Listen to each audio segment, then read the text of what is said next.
जय हिंद दोस्तों, स्वागत है आप सभी का अपने इस YouTube चैनल पर।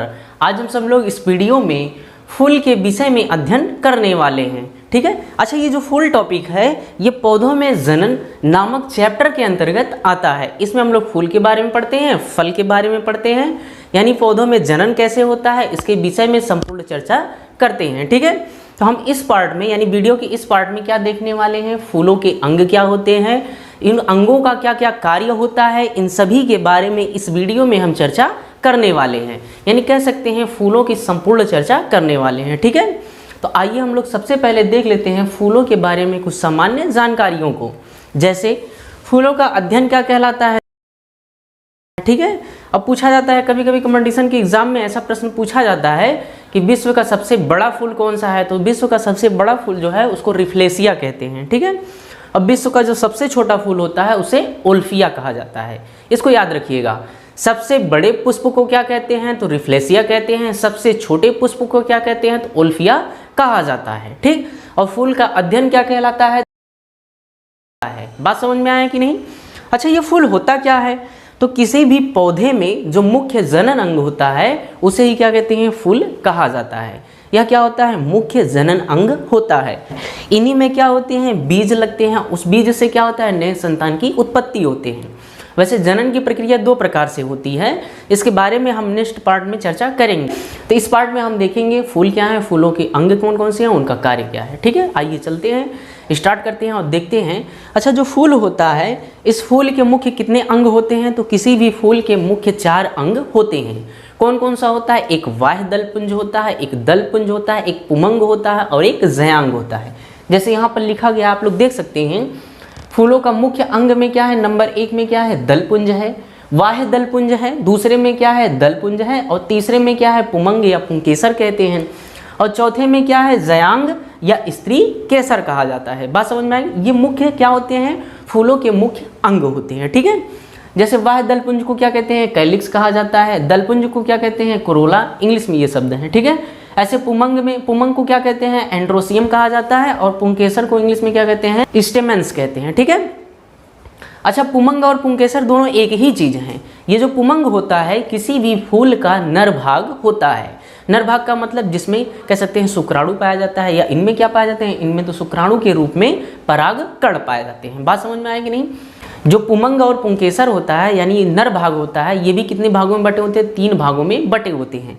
कौन कौन से भाग होते हैं, नंबर 1 होता है तंतु, इसको इंग्लिश में क्या कहते हैं, फिलामेंट कहा जाता है। दूसरा भाग क्या होता है, परागकोश, इंग्लिश में क्या कहते हैं, एंथर कहा जाता है। अगला पार्ट क्या होता है, पराग कण होता है, इसको क्या कहते हैं, पॉलीग्रेन कहा जाता है। बात समझ में आएगी नहीं। ऐसे जयांग होता है, जयांग को इंग्लिश में क्या कहते हैं, पिस्टिल कहा जाता है। ठीक है। और उसके बाद स्त्री केसर को क्या कहते हैं, जाइनोसियम कहा जाता है। बात समझ में आएगी नहीं। अब जयांग के भी कितने भाग होते हैं, 3 भाग होते हैं। कौन कौन से होते हैं, यहाँ देख लेते हैं। पहला क्या है, अंडाशय, अंडाशय को इंग्लिश में क्या कहते हैं, ओवरी कहा जाता है। दूसरा क्या होता है, वर्तिका, वर्तिका को इंग्लिश में क्या कहते हैं, स्टाइल कहा जाता है। बात समझ में आ रहा है नहीं। ठीक है। ऐसे अगला पार्ट क्या हो जाता है, यानी तीसरा पार्ट क्या हो जाता है, वर्तिकाग्र, इसको इंग्लिश में क्या कहते हैं, स्टिग्मा कहा जाता है। इस तरीके से ये सभी क्या है, फूलों के मुख्य अंग में आते हैं। ठीक है। अब आइए यही हम लोग चित्र पे समझ लेते हैं कहाँ पर होते हैं, कैसे होते हैं। अब देखिए, जो पुष्प होता है, जब पुष्प कली अवस्था में होता है उसके बाहर का एक हरा हरा आवरण होता है कि नहीं, आप लोग देखे भी होंगे। जब पुष्प कली अवस्था में होता है उसके ऊपर का जो कवर होता है, ये कवर कैसा रहता है, ग्रीन सा रहता है। ठीक है। पत्ती, उसके ऊपर एक कवर रहता है ना, पत्ती नुमा रहती है, उस कैसी रहती है, ग्रीन सी रहती है। उस ग्रीन पत्ती को ही क्या कहते हैं, बाह्य दलपुंज कहा जाता है। बात समझ में आए। अब वो जब फूल खिल जाता है, फूल खिलता है तो वहाँ से वो क्या होता है, बाह्य दलपुंज हट जाता है, तो अंदर से रंगीन पत्तियाँ निकलती हैं कि नहीं। वही जो अंदर से रंगीन पत्तियाँ निकलती हैं उन्हें क्या कहा जाता है, दलपुंज कहा जाता है। फिर उसके बाद देखते हैं इसके में और क्या क्या भाग होते हैं। इसके बीच में एक गोल सा भाग होता है, जैसे देखिए बीच में एक गोल सा भाग दिख रहा है, नहीं लंबा सा गोल सा भाग दिख रहा है। ठीक। ऐसे हर पुष्प में ये डिज़ाइन अलग अलग होता है, बट यहाँ जो समझने के लिए ये चित्र बनाया गया, इसमें जो बीच वाला भाग ये दिख रहा है, इस बीच वाले भाग को ही क्या कहते हैं, जयांग कहा जाता है।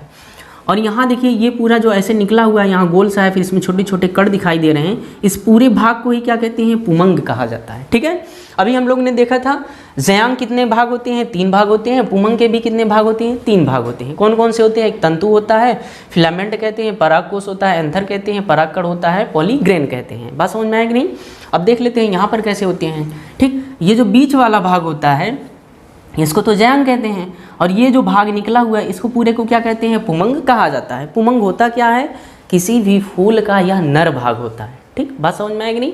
नर भाग का मतलब जिसमें क्या पाया जाएगा, पराग कण पाए जाते हैं। ठीक, ऐसे हम लोग जीवों में देखते हैं, जीवों में नर भाग में क्या पाए जाते हैं, शुक्राणु पाए जाते हैं। ऐसे इसमें नर भाग में क्या पाए जाते हैं, पराग कण पाए जाते हैं। बात समझ में आ रहा है कि नहीं। ठीक है, अब ये जो फूल में ऐसे ये तंतु में ये डंडी नुमा संरचना दिख रहा है, जो पतली सी संरचना दिख रहा है, इसे क्या कहते हैं, तंतु, या कहा जाता है पुंकेसर तंतु, या दोनों को मिलाकर क्या कह देते हैं, पुतंतु कहा जाता है। ठीक है, इसके कई नाम होते हैं, जैसे यहाँ सिर्फ तंतु लिखा गया है, इसको कहीं कहीं देखेंगे किताबों में लिखा होगा पुतंतु। पुतंतु, पु का मतलब हो गया पुंकेसर, तंतु का मतलब हो गया ये पतली सी संरचना। ठीक है, तो इसको याद रखिएगा, ये जो पतली सी संरचना दिख रही है यहाँ से गया है, इसको क्या कहते हैं, तंतु, इंग्लिश में क्या कहते हैं, फिलामेंट कहा जाता है। ठीक, अब इसके ऊपर जैसे जाएंगे तो एक गोल सी हमको संरचना दिखेगी। ये जो गोल सी संरचना दिखती है इसी को कहते हैं पराग कोश कहा जाता है। ठीक है, यानी इस तंतु के ऊपर जो गोल सी संरचना बनी होती है, इसी गोल सी संरचना को ही क्या कहते हैं, पराग कोश कहा जाता है। अब इस किसी भी परागकोश में छोटे छोटे कण देखने को मिलते हैं, जैसे यहाँ देखिए दर्शाया गया है, सब छोटे छोटे कण दिख रहे हैं कि नहीं। अब यही जो छोटे छोटे कण होते हैं इन्हें ही क्या कहते हैं, परागकण कहा जाता है। यही जनन की प्रक्रिया में क्या करते हैं, भाग लेते हैं। ठीक है, यही मुख्य भाग होते हैं। बात समझ में आ रहा है कि नहीं। तो परागकोश के अंदर पाए जाने वाले छोटे छोटे कणों को ही क्या कहते हैं, परागकण कहा जाता है। बात समझ में। अब इन तीनों को मिलाकर ही हम लोग क्या कहते हैं, पुमंग कहा जाता है। यानी ये तीनों किसके भाग हैं, पुमंग के भाग हैं, यानी किसी भी फूल का नर भाग में ये होते हैं। बात समझ में आएगी नहीं। अब देख लेते हैं ये बीच में जो संरचना दिख रही है। अच्छा, अभी जस्ट बताएं, ये बीच में जो संरचना होती है इसे क्या कहते हैं, ज़यांग कहा जाता है। और किसी भी फूल में जो ज़यांग होता है यह मादा भाग कहलाता है। वैसे जीवों में मादा भाग में क्या पाया जाता है, तो अंडाणु पाया जाता है। ऐसे इसमें भी क्या पाए जाएंगे, अंडाणु ही पाए जाएंगे। बात समझ में आ रहा है कि नहीं। इसमें क्या दिख रहा है, ज़यांग है। ज़यांग के भी कितने भाग हैं, 3। जैसे हम लोग यहाँ देखे हैं ना, पहले भाग को अंडाशय कहते हैं, दूसरे भाग को वर्तिका कहते हैं, तीसरे भाग को वर्तिकाग्र कहते हैं। अब ये अंडाशय, वर्तिका और वर्तिकाग्र कहाँ होते हैं, आइए देख लेते हैं। ये जो बीच में संरचना हमको गोल सी संरचना दिख रही है, इसी संरचना को क्या कहते हैं, अंडाशय या ओवरी कहा जाता है। बात समझ में। इसी के अंदर क्या पाए जाते हैं, तो अंडाणु पाए जाते हैं, जो जनन की प्रक्रिया में परागकण से मिलकर क्या करते हैं, बीज का निर्माण करते हैं। बात समझ में आ रहा है। ठीक है, फिर उसके बाद ध्यान से देखिएगा, इसके ऊपर एक पतली सी संरचना दिख रही है। इस पतली सी संरचना को ही क्या कहते हैं, वर्तिका कहा जाता है।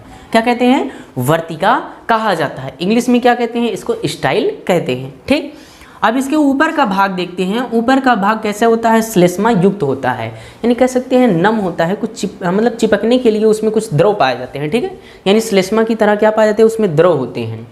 और यही जो भाग ऊपर का भाग होता है इसे ही क्या कहते हैं, वर्तिकाग्र कहा जाता है। तो इन तीनों को मिलाकर ही क्या कहते हैं, ज़यांग कहते हैं। ज़यांग के 3 पार्ट होते हैं। कौन कौन से हैं, अंडाशय है, वर्तिका है, वर्तिकाग्र है। बात समझ में आया कि नहीं। अच्छा, ध्यान से देखिएगा, जब हम लोग पुष्प को ऐसे पंखुड़ी तोड़ते हैं ना, अभी कभी आप लोग देखे होंगे जो अकेले में बैठे रहते हैं, कोई भी व्यक्ति है जो अकेले में बैठा है, दुखी है, अगर उसके हाथ में फूल है तो क्या करता है, पत्ती को तोड़ता है। तोड़ते तोड़ते तोड़ते तोड़ते अगर पूरा तोड़ दिया तो तोड़ने के बाद उसके हाथ में कुछ बचता है ना, ये डंडी बचती है और ये हरा हरा जो पत्तियाँ बचती हैं नीचे बचती है कि नहीं। फिर उसके ऊपर एक गोल सा छत्ते नुमा हमको दिखाई देता है। ठीक है, ऐसे गोल सा दिखाई देता है कि नहीं। उसी जो गोल से वो दिखाई देता है उसी क्या कहते हैं, पुष्पासन कहा जाता है। पुष्पासन का मतलब होता है बैठना। और जो समस्त फूल था, जहाँ पर समस्त पंखुड़ी लगी हुई, कहाँ पर लगी हुई थी, उस गोल से जो छत्ते नुमा संरचना थी उसी पर तो लगा हुआ था।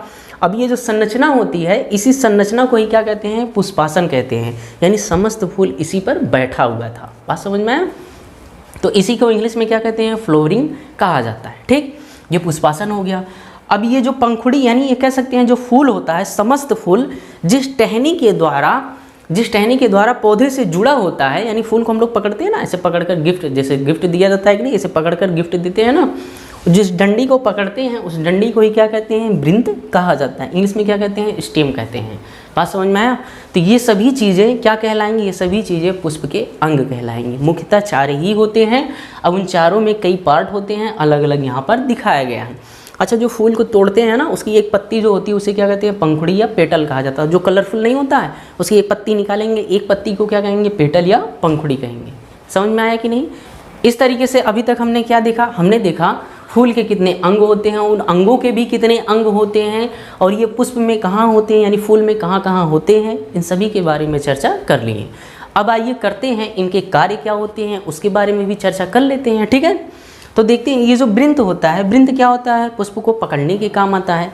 एक एक करके यहाँ नीचे से ऊपर चलते हैं, सबका कार्य बताते हैं, ध्यान से देखिएगा, समझ में आएगा। ठीक है, जैसे ये वृंत हो गया, वृंत क्या करता है, तो किसी भी पुष्प को पकड़ने या टहनी से जोड़ने का या पौधे से जोड़ने का काम कौन करता है, वृंत करता है। ठीक, अब ये वृंत के ऊपर जाएंगे तो एक हरी हरी हमको पत्ती दिखाई देगी, उस हरी पत्ती को ही क्या कहते हैं, वाह्य दलपुंज कहा जाता है, जो कली अवस्था में फूल के कहाँ होता है, ऊपर होता है, यानी कवर बनाए रखता है। ठीक है, तो ये क्या प्रदान करता है, जब फूल कली अवस्था में होता है तो वाह्य दलपुंज उसको सुरक्षा प्रदान करता है, और क्या प्रदान करता है, तो उसको भोजन भी प्रदान करता है। कब प्रदान करता है, जब पुष्प कैसा हो, कली अवस्था में हो। बात समझ में आएगी नहीं? फिर इसके बाद जब ये खिल जाता है, खिलने के बाद हमको क्या दिखाई देते हैं, कलरफुल पत्तियां दिखाई देती हैं। तो कलरफुल पत्तियों को ही क्या कहते हैं, दलपुंज। ये दलपुंज का क्या कार्य होता है, अच्छा, इस पुष्प में जो जनन की प्रक्रिया होती है, उस जनन की प्रक्रिया को करने के लिए, यानी शुरू करने के लिए किसी न किसी अन्न की आवश्यकता होती है। समझ में आया कि नहीं? तो किसी न किसी अन्न की जो आवश्यकता होती है, जैसे कीट हो गए, जीव हो गए, कोई भी इंसान हो गया, मान लेते हैं हवा हो गया, पानी हो गया, कीट हो गए, किसी न किसी के द्वारा होता है। ठीक है, अब उनको आकर्षित करने का काम कौन करता है, यह दलपुंज करता है। यानी कह सकते हैं कि किसी भी पुष्प में कीटों को आकर्षित करने का काम कौन करता है, दलपुंज करता है। अगर वो आकर्षित नहीं करेगा तो इनमें परागण की क्रिया नहीं होगी, यानी जनन की प्रक्रिया होगी ही नहीं। तो हमको तो यही चाहिए ना कि कोई भी पुष्प है तो उसकी आने वाली पीढ़ी हो कि नहीं हो, होना चाहिए। तो अगर ये आकर्षित नहीं करेगा, कीड़े नहीं बैठेंगे, क्योंकि जो परागण की क्रिया होती है ना, अधिकतम 90% कीड़ों से ही होती है। ठीक है, बाकी 10% में अन्य से होती है, जैसे हवा हो गया, पानी हो गया, जीव हो गए, किसी अन्य के द्वारा जो होते हैं। ठीक है, मात्र 10% होते हैं, 90% किसके द्वारा होते हैं, तो कीटों के द्वारा। अब इन कीटों को आकर्षित करने का काम कौन करेगा, दलपुंज करता है। अधिकतर ऐसा देखने को मिलता है कि जो दिन में फूल खिलते हैं वो कैसे होते हैं, रंगीन होते हैं। बात समझ में आएगी नहीं? अब ये दिन में कोई भी कीट पतंगे होंगे, फूल को देख सकते हैं तो आसानी से आकर्षित हो जाएंगे। क्योंकि क्या होता है, यही दलपुंज तो फूल में बिखरे होते हैं, यही तो अधिक मात्रा में होता है, तो दलपुंज ही दिखाई देते हैं। तो कीटे उसी को देखकर क्या करेंगे, आकर्षित होंगे, और कीटे आकर्षित होंगे तो जनन की प्रक्रिया पूर्ण होगी। बात समझ में आएगी नहीं? अच्छा, कुछ फूल होते हैं जो रात में खिलते हैं, वो अधिकतर क्या होते हैं, सफ़ेद रंग के होते हैं।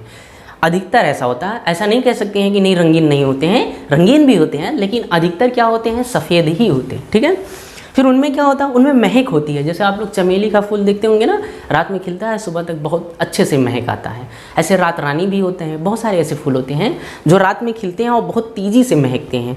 महकने का कारण क्या है, क्योंकि रात में जो कीटें होती हैं या कोई भी चिड़िया हो गई, पंछी हो गए, कुछ भी हो गए, ये रात में तो देख सकते नहीं हैं, तो वो क्या करते हैं, महक से आकर्षित होते हैं। और दिन में क्या होते हैं, ये बहुत ज़्यादा कलरफुल होते हैं। अच्छा, ऐसा बिल्कुल नहीं कर सकते हैं कि दिन में जो फूल खिलते हैं वो मतलब वो वाइट नहीं होंगे, और रात में जो खिलते हैं वो कलरफुल नहीं होंगे। बट अधिकतर ऐसा देखने को मिलता है, रात में खिलने वाले फूल वाइट होते हैं, उनमें महक ज़्यादा होती है, और दिन में खिलने वाले फूल रंगीन होते हैं, महक थोड़ा कम होती है। बात समझ में आए कि नहीं? ये किसके, दलपुंज क्या करता है, तो कीट पतंगों को आकर्षित करता है ताकि परागण की क्रिया हो सके और जनन की प्रक्रिया पूर्ण हो। बात समझ में आएगी नहीं? अब इसके बाद देखते हैं कौन सा अंग आता है। जैसे ये मान लेते हैं पुमंग है, पुमंग के 3 भाग होते हैं।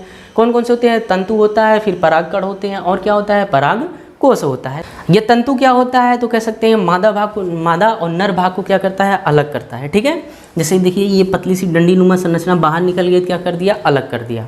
अब इसी के ऊपर एक गोल सी संरचना होती है, इस गोल सी संरचना को कहते क्या है, पराग कोश कहा जाता है। पराग कोश के ही अंदर क्या बनते हैं, परागकण बनते हैं, और उसका विकास होता है, और यही परागकण परागण की क्रिया में भाग लेते हैं और बीज का निर्माण करते हैं। बात समझ में आया कि नहीं? तो इन तीनों का कार्य समझ में आया। ये तीनों हैं क्या, पुमंग है। किसी भी फूल का क्या होता है, नर भाग होता है। ठीक है, अब ये जो बीच में संरचना दिख रही है, इस बीच की संरचना को क्या कहते हैं, जयांग कहते हैं। इसके भी 3 पार्ट होते हैं। कौन सा होता है, अंडाशय।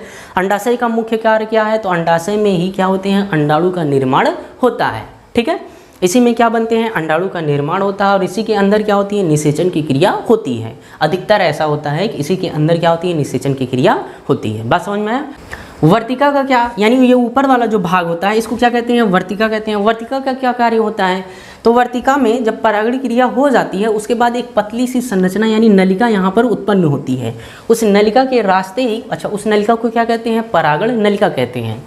अब उस नलिका के रास्ते ही ये जो पराग कण होते हैं कहाँ पर आते हैं, अंडाशय में आते हैं। यानी वर्तिका का क्या कार्य है, तो यह पराग कण को कहाँ पर लेकर जाता है, पराग कण को अंडाशय में लेकर जाता है। ठीक है।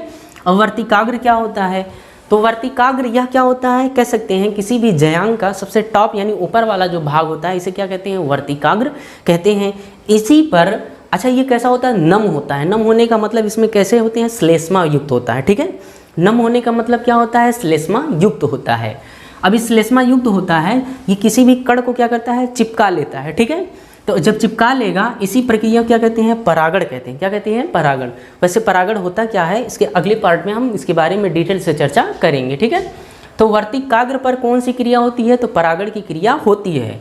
यानी ये श्लेष्मा युक्त होता है तो पराग कण को क्या करता है, चिपका लेता है और इसी प्रक्रिया को क्या कहते हैं, परागण कहते हैं। तो वर्तिकाग्र पर मुख्यतः कार्य क्या होता है, तो मुख्यतः परागण की क्रिया ही होती है।